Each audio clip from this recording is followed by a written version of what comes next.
Melvin Goulart is alluding to the fact that if he gets a win, he's going to really posture for a title shot. Are you in favor of guys doing that, grabbing the mic and making their case? I got no problem with guys saying whatever they want on the mic, as long as they're not swearing. Did anything happen to the guys that swore in Pittsburgh? Not yet.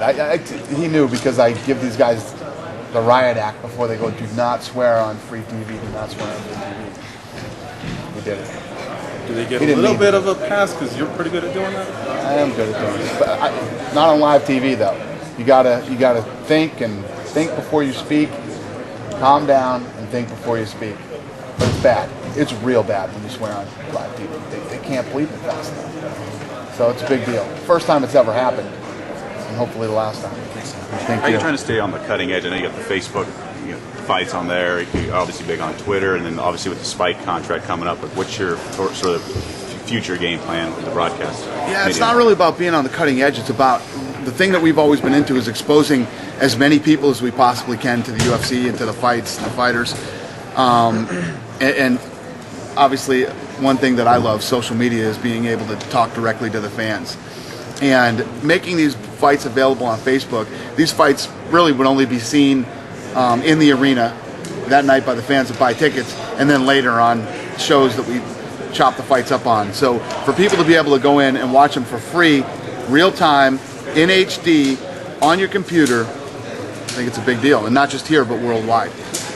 I know you don't want to talk about the ongoing TV negotiations, but with Spike, they seem to be kind of sticking it to you guys in a couple little ways. They counter-programmed you with Nate Marquardt fights on UFC Live. They aired the countdown thing at a weird time. What are your thoughts on that? Yeah, I said last time I did an interview and asked about it. Negotiating is never fun. Negotiating is always, and even though you're negotiating in good faith, you do all this stuff, you're still giving some kicks to the balls here and there. And plus, the Wall Street Journal came out and said we're doing, all the things that they said about our negotiations. So, I see Spike's side. That's what I would do too.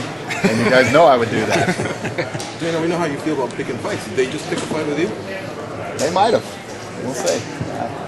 Listen, it is what it is.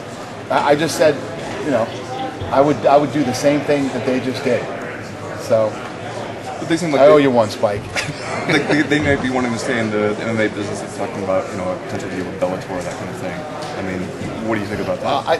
Again, what the Wall Street Journal put out and what everybody's saying, none of that stuff is true. People are out there speculating on what's going on. We have no deal with anybody. We're out there talking to everybody, and so I don't buy into that stuff.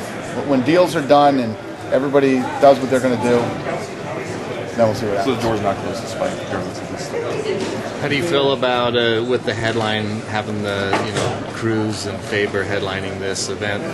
Years ago, you had Matt Hughes and Sean Shirk headline, and it didn't do so well. And you see how far the sport has progressed. I mean, right.